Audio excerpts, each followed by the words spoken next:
Well, welcome everyone. We will go ahead and get started with today's panel. Um, my name is Christine Krieger, and I'm the professional development consultant for the Colorado State Library. So, welcome to our mental health and wellness panel, Balancing the Books, Addressing Economic and Insecurity Among Library Workers.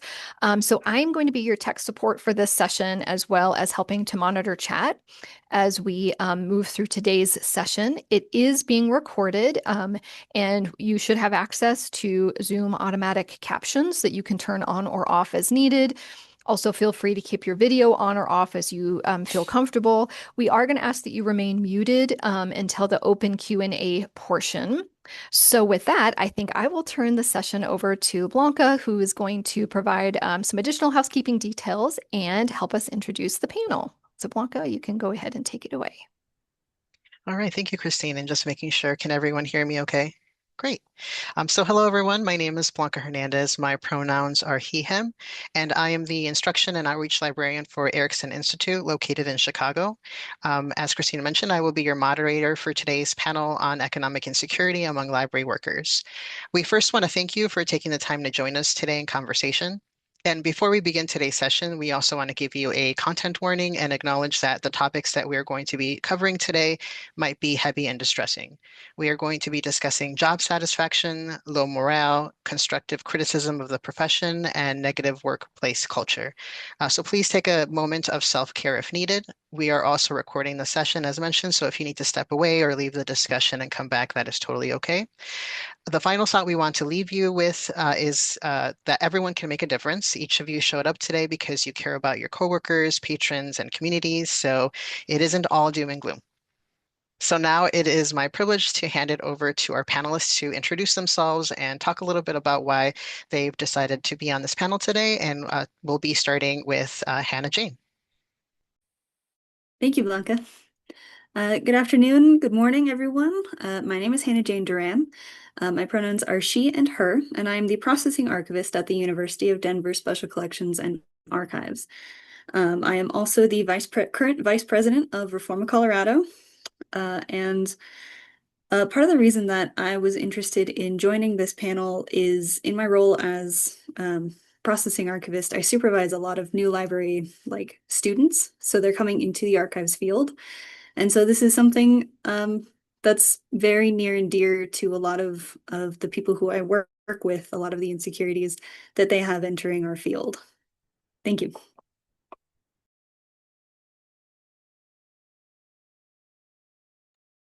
Right. My name is Kaylee Draper, also she, her.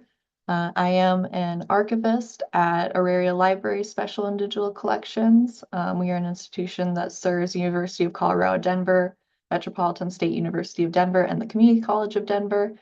And I was interested in joining this panel because I was a graduate not too long ago and also facing the job market, and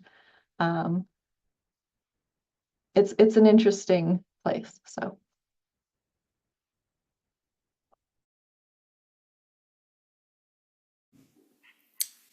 hello, my name is Kyra Hahn. I am a librarian over at Denver Public Library.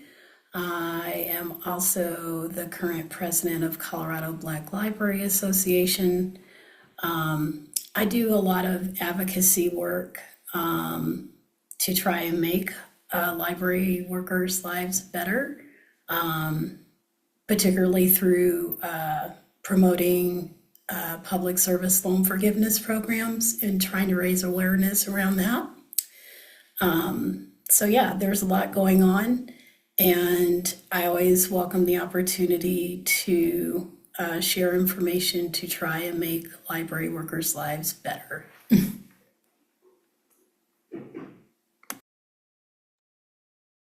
Hello, everyone. My name is Marcus Elmore. I am the Access Services Librarian for the Colorado Community College System, and in that capacity, I oversee the kind of the digital infrastructure for the 13 colleges in the system. I'm also cross-trained as a social worker with an emphasis in mental health, and that's one of the reasons I'm here, an awareness kind of personally and professionally, of the impact that economic insecurity can have on mental well-being. I'm also somebody who just coincidentally has experienced a lot of economic precarity in my various careers over the course of my lifetime. So I look forward to talking with you. Thanks.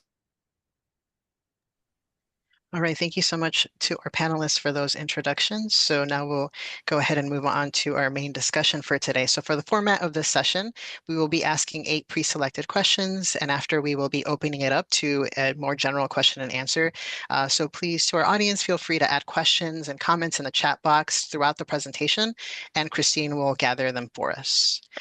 So we'll go ahead. Oh, does someone want to ask a question?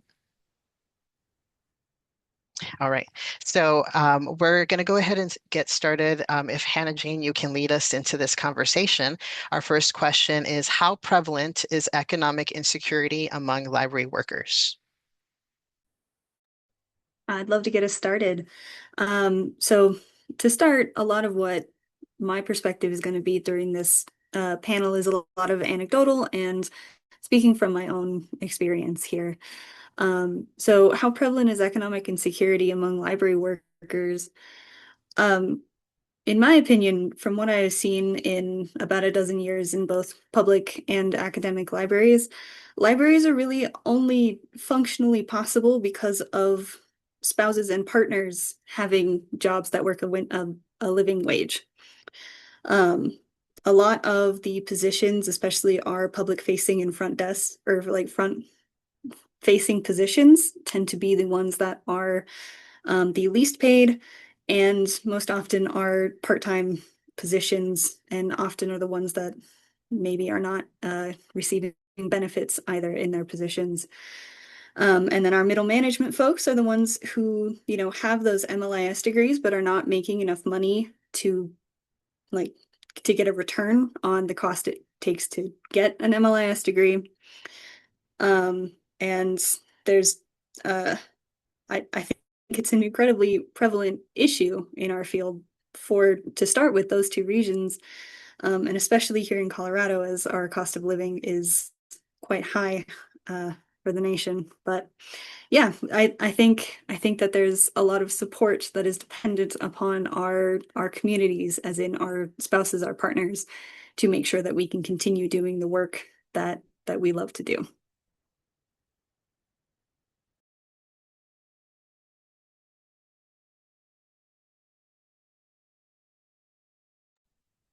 I could add to what Hannah Jane just said that, and I think this was implied in what you were saying, the historical trajectory of professional librarians is predicated on it being a feminized profession, right? That 100 years ago, when librarians assumed professional status, the assumption was that they were women and that they were just naturally going to be paid less. And that has remained embedded in the profession and assumptions about the profession ever since. I might add just a little something anecdotally, because I've been in the librarian profession for almost 33 years now. And I feel like maybe it's never been the best best paid profession, but I feel like when I started working, the wages were a little bit easier to live off of. And they just haven't gone up that much in the 32 years that I've been a librarian. So like the disparity feels to me like it is getting worse. So that's just from somebody who's been here for a while. I just wanted to chime in as well. As I was prepping for our session today, I ran across a fascinating statistic, which was very telling to me. Basically, the librarian profession has not truly recovered from the 2007-2008 economic downturn. And the statistic that I have seen across multiple sources is that there are 2,000 fewer positions when you compare the data set before the 2007-2008 downturn to present. And that's exacerbated by the fact that library schools continue to turn out surplus MLSs every single year, regardless of geographical location and regardless of the local job market. I mean, it's quite noticeable in the Denver area, but also on the East Coast. I will say too, at least in the academic side of librarianship, with the decrease in positions, there's also the increase in part-time positions. The term adjunctification is used specifically for faculty, but that's happening in librarianship as well. But thank you, panelists, for getting us started there. And I'll kick it back to Hannah Jane here. And any of the panelists, please chime in, as well, as we are all in different parts of the country. But how do factors like geographic location or institution size affect economic insecurity among library staff? Thank you. So like I mentioned before, the cost of living here in Denver is quite astronomical. So a lot of the institutions, both public and academic around here, that is something that we are facing as library workers. Myself, I work at the University of Denver, which is a probably small to mid-sized private institution. And I cannot afford to live within the city and county of Denver. So I actually have to drive an hour every day in order to get into my job, and it's 150 miles a week. And that is, that's cost of gas, that's cost of my time. That is a lot of little costs that are building up, the wear and tear on my vehicle even, that just make it a lot more difficult. And especially in the case where my institution is facing a budget crisis, and I'm sure that many institutions all across the country were, especially with the current political climate, that we're all facing a lot of budget setbacks. And we have been told repeatedly, in my institution at least, we're not getting a cost of living adjustment. And in our case, the what little merit increase we do get is dependent entirely upon enrollment. And if you've been paying attention to a lot of the higher education stuff, not as many people are being able to afford or choosing to go to secondary education, and they're finding other paths. And so those numbers are down, which means our numbers are down, which means every year as my rent increases, my pay is not increasing to match. So geographically, institutionally, that impact is being felt, that crunch, that squeeze is being felt across the board, I think.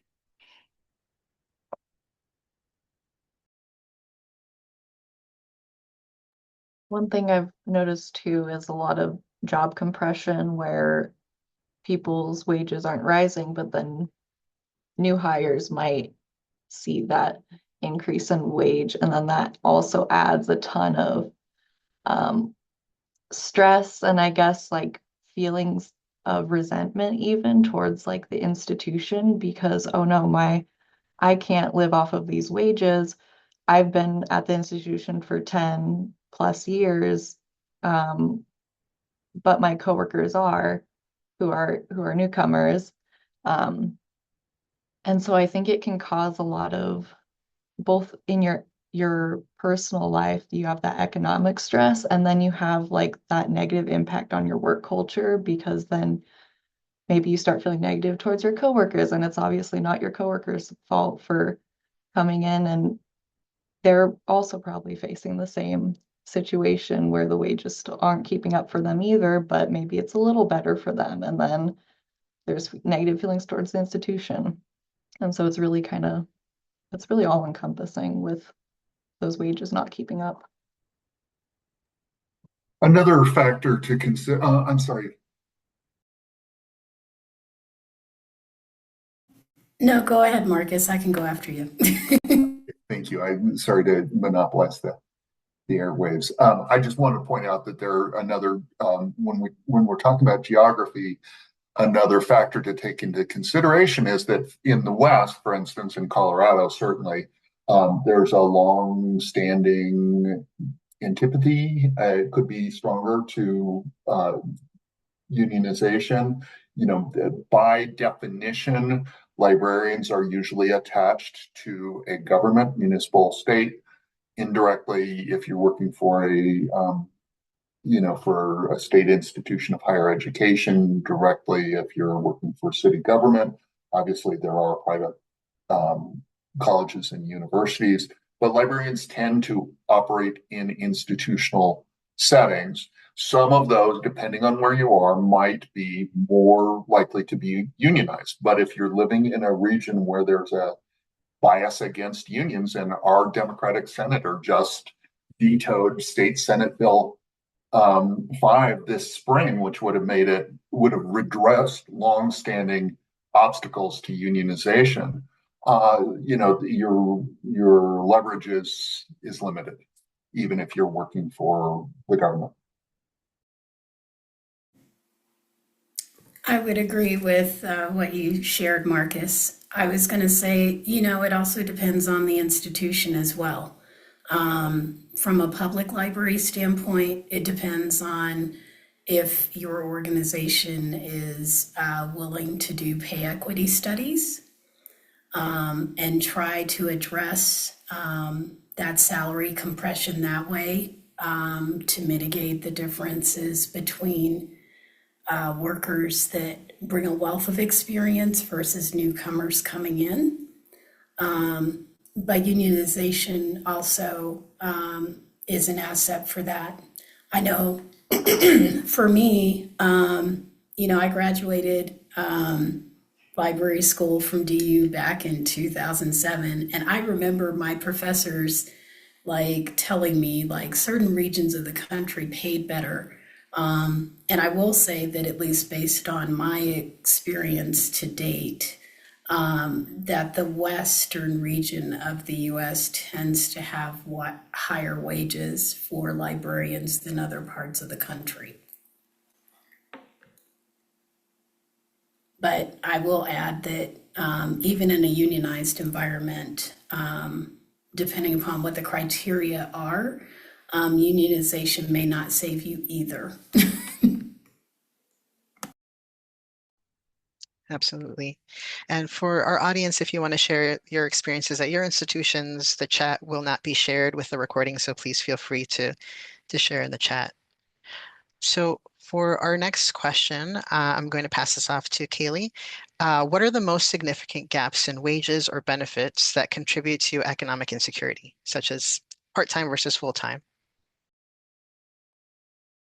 Yeah, so a few of them have already come up in conversation, but there are so many different factors that are just kind of inherent in a lot of institutions that make pay equity very difficult. Library field sees a lot of similarities with other fields where you're still seeing a gender gap, race and ethnicity and a gap, and a lot of that is closing, but still not all the way there yet. As mentioned by my fellow panelists, union versus non-union locations also make a big difference. And then there's just the kind of lack of, maybe not lack, but there aren't a ton of full-time, fully benefited long-term positions out there, I've noticed. I know that when I was job searching, it was very hard to find something that wasn't on a 1 to 3 year contract. Actually, my position here where I'm currently at started as a 3-year contract, and that position was very likely going to go away once I finished that if I didn't find my other job that I applied to with the same institution. And so you kind of see this insecurity there of oh, my position ends, it has an end date. And so you're constantly that end date is looming over you. And that gap just feels very, or that insecurity feels very pressing. Another thing I've noticed is like in the part-time versus full-time roles, a lot of the people working those part-time roles are fitting a lot of work within those lower hours and lower pay. And I really admire my colleagues that are doing all of that work because the institution wouldn't survive without them. But they aren't being fairly compensated because of that. And it's a lot of times there just aren't many avenues to get yourself to those full-time positions. Because a lot of times the institutions might also be struggling financially and they say, oh, we have money for this and that's it. And we don't know where we're pulling the money from. I don't necessarily always know if there's no other place to pull the money from, but it's very hard on the staff. Another big one is like the librarian positions versus staff positions. I'm not sure what every institution calls those, but basically positions that require the MLIS versus positions that don't. A lot of times there's a significant pay gap there, but you will notice that a lot of times people with an MIS will be working in those non-MIS positions because the institution wants to pay less, or they can't afford the position, however you want to word it respectfully. But there's a lot of gaps in like what positions are available. And there's a lot of people, as mentioned, I think Marcus or Kyra, that there are so many people graduating with the MIS, but not a ton of MIS positions open. So there are just so many different places where we're seeing all these significant gaps. I'm interested to hear my fellow panelists' thoughts on that. I'll go ahead and chime in here as well with the public library perspective, because my entire career has been in public libraries. You know, sometimes for me, when I've been on the occasions where I have job hunted, it has made me become more creative about potentially what I ask for. So for instance, currently I'm in a part-time position by choice, but you know, sometimes you're looking at, you know, what are the benefits? You know, how much PTO is there? For me, since I tend to present at conferences, if I'm switching job roles and I recognize that I'm not going to have enough PTO accrued, you know, that's a potential negotiating point. You know, sometimes it's not always about money. Sometimes you can ask for different benefits or different perks if they're willing to work with you on that as a job hunter. For me, I actually have gone down to 32 hours by choice, but at the point in which I'm at in my life, I'm now sandwiched between elder parents. So there's the potential caretaking role, which is why I needed a little bit more schedule flexibility for that. But there are a variety of reasons why younger workers and older workers may lean towards part-time positions, but I usually add the caveat that it still has to be at a level where benefits are being granted, and hopefully those benefit costs are affordable. In general, I can just say a trend that I see is, you know, workers are having to pay more out of their pocket for benefits access, for health and other things. So that, to me, that's something else that can be addressed.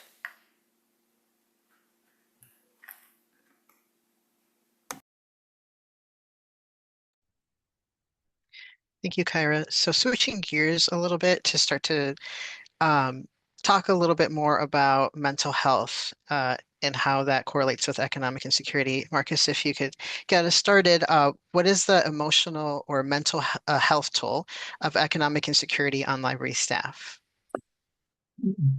Thank you, Blanca. I'd like to start by noting that what we experience as librarians and library workers is simply a particular case of something that's society-wide. I'm going to share my screen just for a moment. This is a chart which was taken from the Financial Times, but is exhibits information gathered by the University of Michigan. And this is what this chart is showing is the chances on a 3-month rolling basis of individuals experiencing significant wage growth or income growth over the coming 5 years. The point of the chart is to demonstrate that, obviously, people in the lower third of the income spectrum are always doing worse than everybody else, but actually the people who have lost the most opportunity over the last few years has been the middle class. And that's on top of a 50, just a profoundly well-documented 50-year period in which productivity gains have been captured by the tiny fraction of the wealthiest people in the country, where almost every single household is, one car accident or one hospital visit away from bankruptcy. So what we're experiencing is being experienced by other people as well.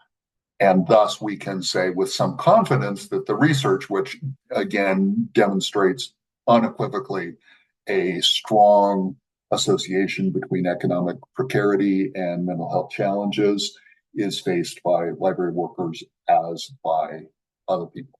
And it's not just the loss of income, or the rising cost of housing or education versus your income. It's also the uncertainty, right? This is quite often identified in studies as one of the operant factors in depression, anxiety, the impact that those things have upon job performance, just the quality of life. And so there are factors that are specific to library work. As we said before, the historically feminized nature of this work, the relationship between the institutions that employ us and larger institutions like a public library is funded by the municipal government, but the funding may not look the same as the public maintenance division or public safety. But there's a profound effect. It's well documented enough that there's not really any point talking about it, whether it's real.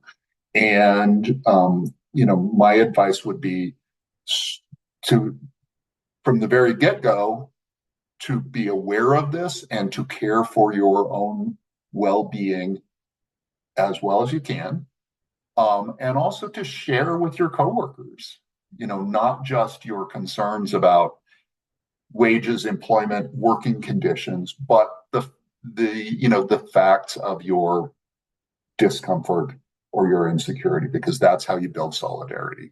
And I could talk more about unions. I would love to do so, but just, the starting point for making things better is to do everything that you can to take care of yourself, and then to make sure that you're communicating with the people that you work with about what you're going through, because I'm absolutely certain you're going to discover that most of them are going through the same thing.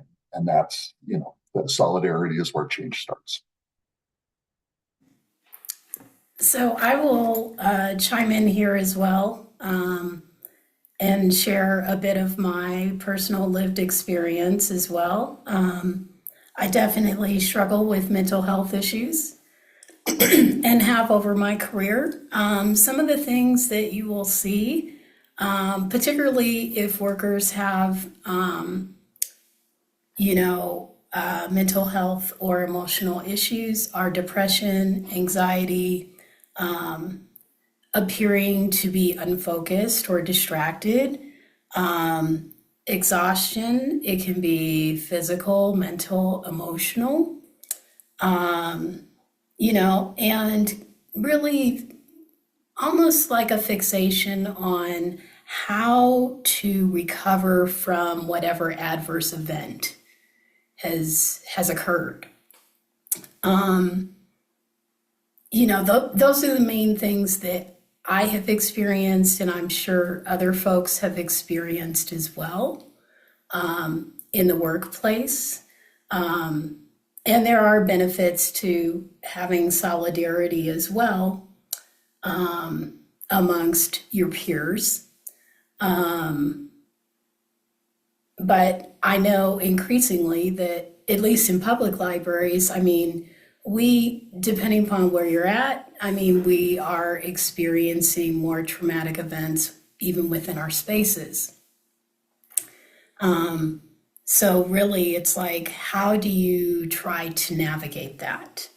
And again, part of it is self-care, part of it is if you can afford access to mental health.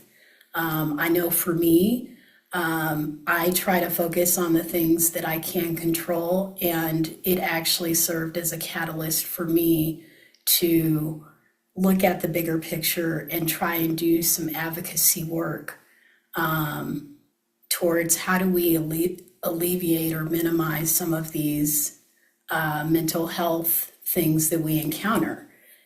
For us, we're in an information field, and yet I feel like in many ways we don't necessarily do a good job with sharing information. And I think that was a catalyst for me to start promoting public service loan forgiveness, because it's a program offered by Department of Ed, specifically federal student aid, but any library or any government institution can offer this information to their staff for free.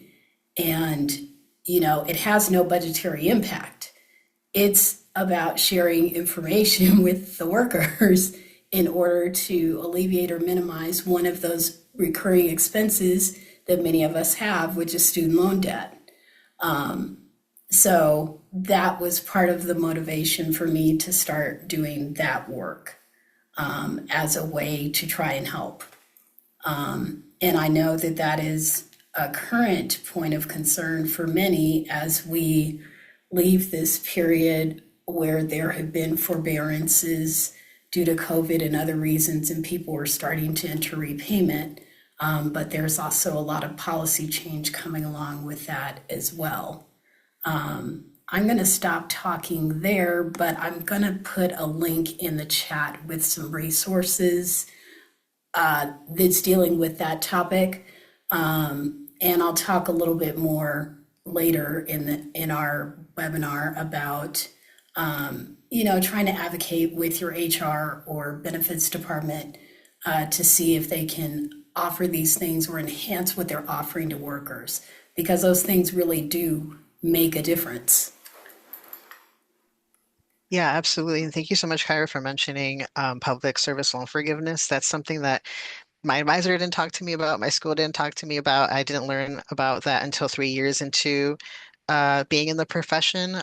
So please, if you all have not looked into that, it's definitely a program that we all deserve and have the right to be on as librarians. I want to go back to something that you had mentioned, Kyra, with conference work. And I'm actually going to have Hannah Jane get us started here, especially with, ALA just happening this summer. How does economic insecurity impact the professional development opportunities for library workers? I'd be happy to start us off here. There's a lot of limits on the professional development, like the way that different institutions will use their budget for professional development. In some cases, they'll pay for your registration, but any sort of travel and lodging is your responsibility as the person who's attending.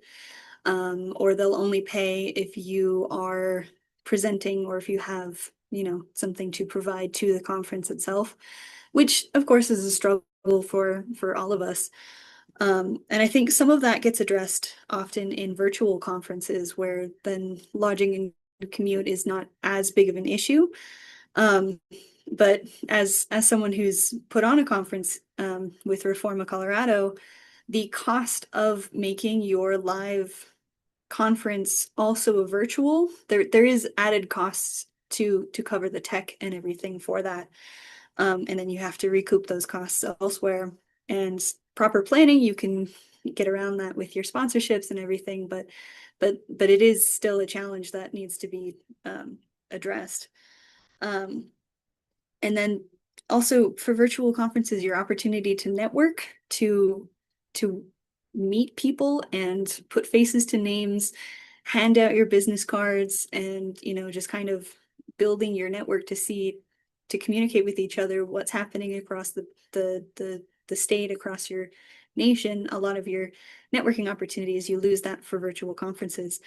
But it's a field that we are figuring out how to navigate, that's for sure, on how to work conferences in a way that are accessible to folks across all levels of libraries, both like every type of library and workers across every library.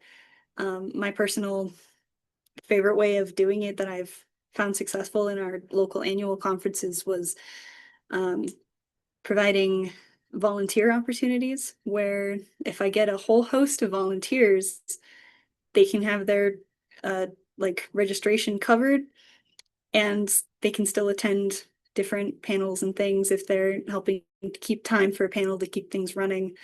And it's not a perfect solution, but it is a little bit that I myself am trying to chip away at to try to make sure that more people can attend where it's in my power to do so. Yes, Hannah, I totally agree.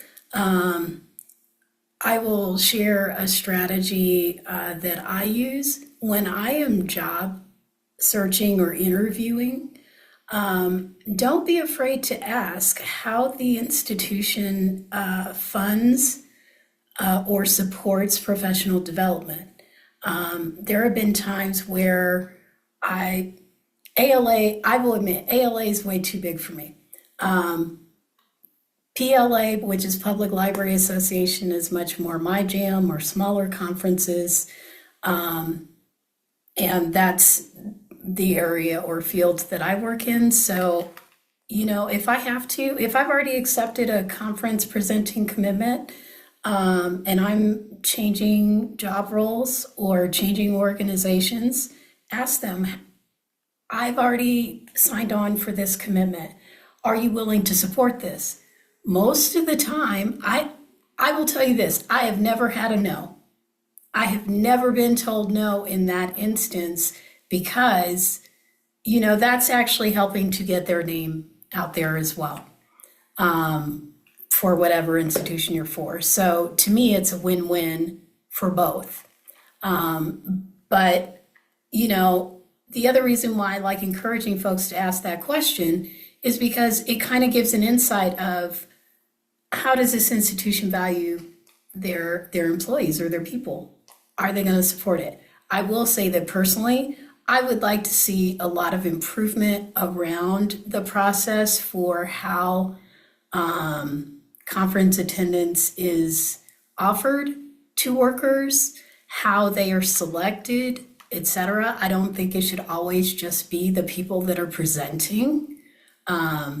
Although I definitely think if the worker has been selected to present, regardless of their level, they should be allowed to go. Some other things that institutions can do is, guess what? If you've approved somebody to go, then don't bank on the expectation of reimbursement, like the worker has the money to front the funds. There are ways around this. you work with P cards, for instance, which are purchasing cards, front load the funds onto that so that the worker has the funds that they need, or prepay what those estimated expenses are, or have it billed directly to the library's credit card, so that they don't have to worry about those things when they get there. Send them with the supplemental paperwork that's necessary for when they check in to the hotel, or they're navigating transit or whatever. Really, this is about hopefully encouraging the institution to do right by their staff, when they are out networking professionally. So those are some things that I can speak to, at least in the public library realm. I want to be very careful with this next statement, but I was talking a little bit before about what you can do to help yourself and help your coworkers. What I'm about to say can easily be taken in a way that I'm not intending it to, but do not treat your boss as your friend. And here I'm not talking about your actual the person who's actually supervising you, but recognize that you're working for an institution that has its own goals, priorities, agendas, which may or may not align with yours. And just that recognition, we've talked at great length that in this profession about vocational awe, right? We all came to librarianship because we felt that it was something valuable, disproportionately valuable relative to the pay. But I think we also tend to internalize a particular vision of what libraries are. And those positive values that we ascribe to libraries are all true, but they're also institutions which are not running for the benefit of employees. And just keeping that in mind, I think, has the potential to protect us all from self-recrimination, from feeling like we've done something to let our employers down, or that our failure to thrive is somehow or another connected to something that we did or did not do, rather than adopting a more structural view of the profession, of our institutions, of how they're funded, of how decisions about funding are made. That doesn't help any of the reality on the ground, but it does, in my estimation, it can go quite a ways toward heading off self-blame, which is, an identified factor in burnout, in the kind of mental health challenges we've been talking about. Just have a clear-eyed vision of the structural realities that you're working within.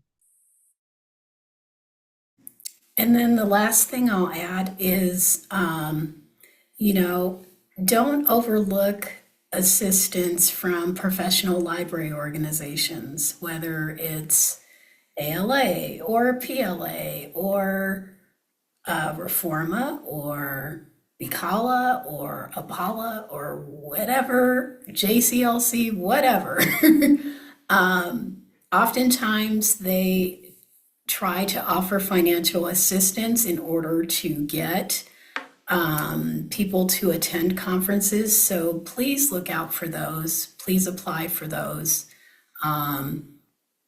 That's what they're there for, is to try to help offset or defray some of those costs.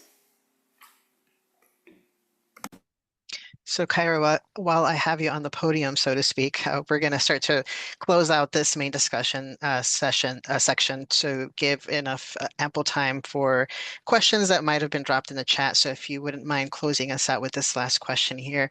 And this has definitely been touched on, but can you talk more about what role should library institutions play in addressing economic insecurity among their workers? Yes.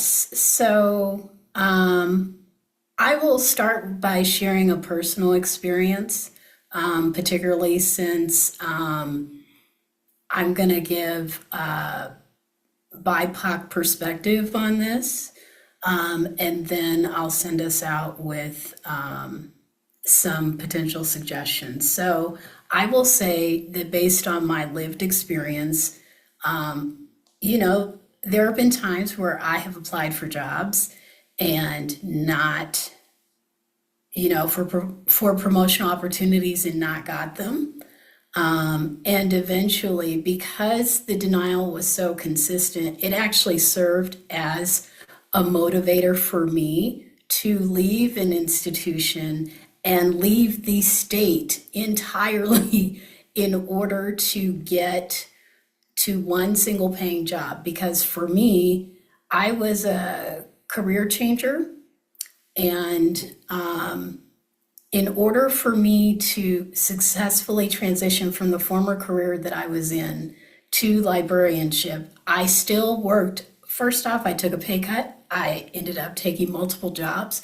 I worked multiple part-time jobs and or gigs for probably 10 years after making the transition. So, I'm sharing firsthand experience with you, but I will say I used to discount the advice of job hopping. However, it was beneficial for me when I left the state. When I left Colorado and went to a different state on the West Coast, I ended up being able to land a position that allowed me to survive on just one job. And that was life-changing for me, to not have to work multiple gigs. Now, the offset to that was my partner stayed in Colorado and I was in a different state. So I had to make sure that I could manage my daily living expenses, plus figure out ways to get back to visit in order to preserve my family. And that is challenging, but a lot of folks do it. It's not the best recommended way, but I have been successful in being able to maintain just one single job since I made that decision. Now, the timing of that decision was awful because it was right before the COVID pandemic started. And I had a lot of economic insecurity from that point going forward and a lot of job changes. So now my resume looks a lot more like younger folks' resumes, whereas it didn't really look that way before. But what I will say is this: I don't regret making that decision, but it has involved some significant commutes, whether it be by flight or by driving. Before I came back to Colorado, I worked in a rural library in Kansas, and I would drive back and forth 6 hours each way on selective holidays just to get back and visit family. But so, you have to figure out what's going to work best for your situation, and that's not always the easiest decision. My family had to do a lot of recovery from that time in which I was gone during COVID and coming back. We're doing much better now that I'm back, but those are things that can influence those decisions. Right now, with the economic uncertainty, it'll be interesting to see what happens in the next couple years. But I can say that when it comes to trying to find security, sometimes you have to get creative. Like if you're working multiple part-time jobs, hopefully first off, you can find an employer that is supportive of that or willing to allow you to work more than one position in order to attain full-time hours. So I always tell people to get creative with asking those questions. Like you may already be working one thing, but if you see another opportunity that may either increase the number of hours you're working, don't be afraid to ask about that or demonstrate your interest. so that the hiring committee knows, or talk to HR directly and say, is it possible for me to apply for this job but keep the current part-time role I'm in? I have done that, and somehow they were willing to make it work. But, to me, I always tell people to ask, right? Ask, because you never know what they're going to say. The worst they can say is no, and then you move on and decide, okay, is this someplace you still want to stay? Or if they are supportive, you're like, oh, okay, well, maybe we can make this work for a little while until it no longer meets your needs as a worker, right? You always have to put your needs first. That's something else I usually try to tell people. But I will say on the benefits front, I usually always try to push and ask folks to consider improving what is offered or lowering the cost of what you're having to pay out of pocket for benefits. So part of the resources that I shared with the group is, it's interesting because there was in relation to public service loan forgiveness, there was some legislation that came out in 2022 as part of the Secure Act. And hopefully your employers and HRs are following policy changes. But what was interesting is that there's an opportunity for employers to now do student loan matching to help workers that are unable to afford contributing to retirement accounts, for the employer to step in and offer assistance with student loan repayment. And the deadline for employers to enroll in that offering is December 31st of this year. Now, I'm not sure if employers are going to be willing to consider this, but it won't hurt for you to take that information to them and ask them to consider, hey, you may want to consider enhancing your benefits. So really quick, I just want to share one success story.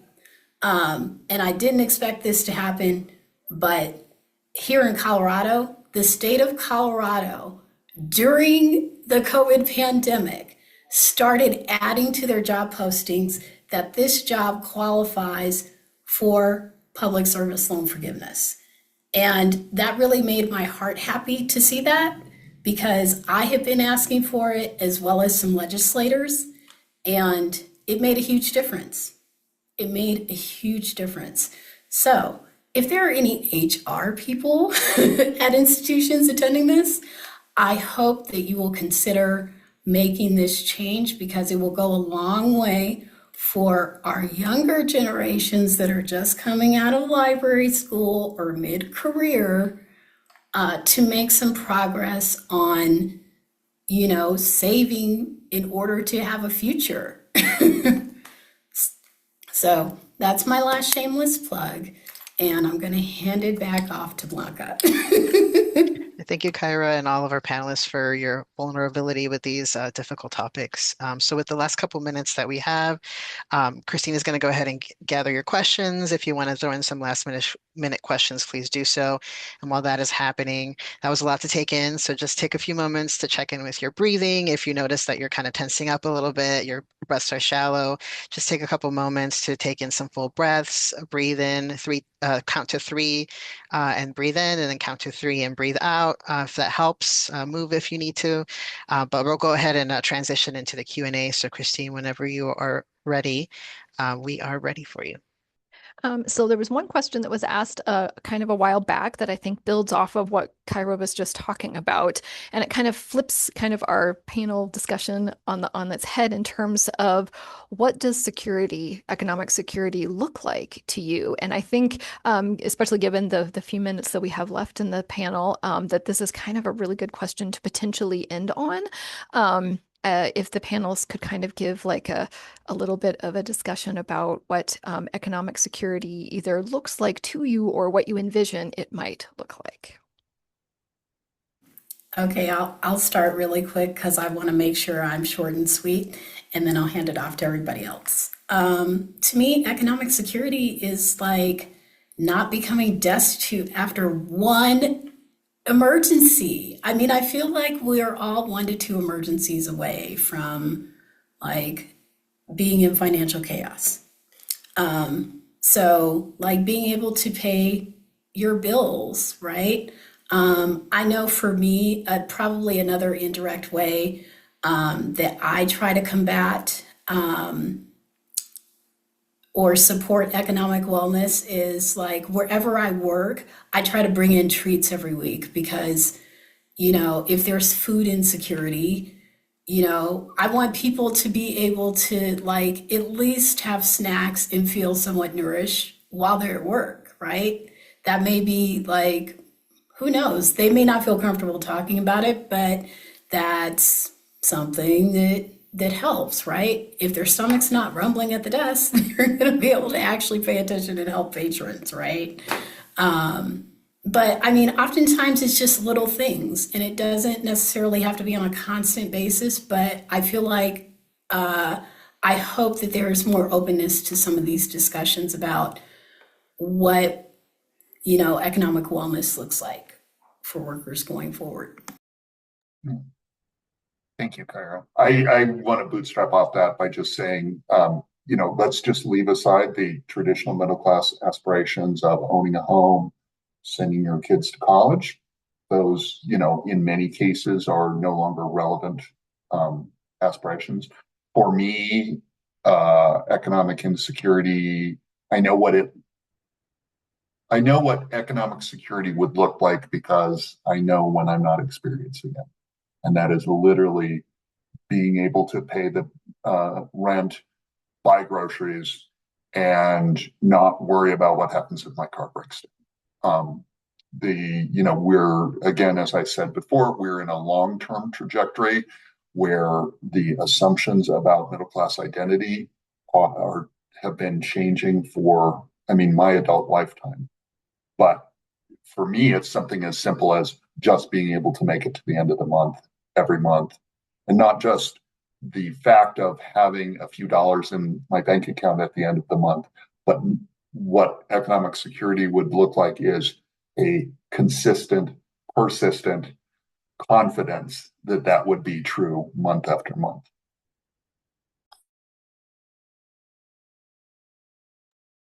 I think for me, economic security, from my perspective as someone who works with a lot of graduating students in a current MLIS program, would be that they could find a job immediately after graduation.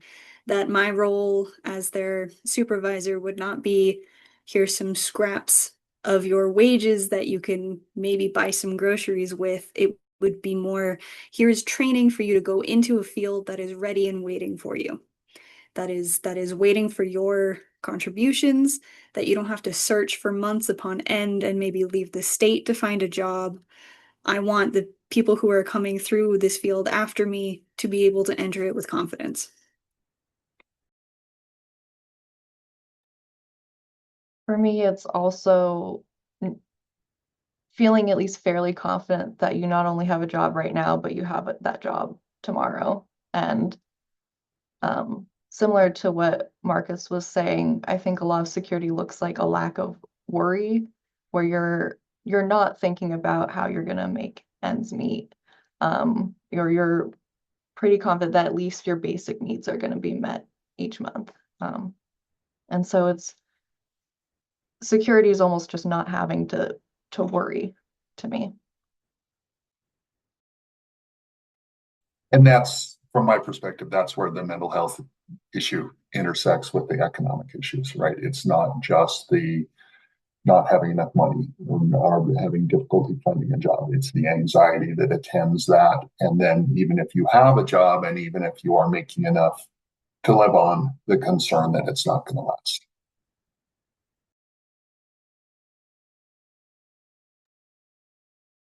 All right. Well, I apologize that we didn't have a little bit more time for additional questions from the audience. We are at the top of the hour. So first and foremost, I want to thank everybody who attended the session today and shared some information about chat. Once again, chat will not be part of the archive. So I appreciate people who were kind of sharing their own experiences and being willing to be a little vulnerable there.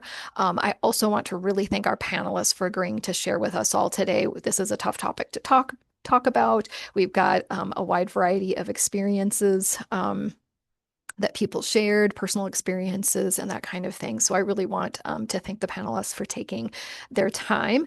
The resources that were shared, I will also get posted to Libraries Learn. Everybody who registered for the session within a day or so will get a link to the archived session, as well as the resources will be posted so that everybody can go back and revisit them. Feel free to share them with people who maybe were not able to attend the session.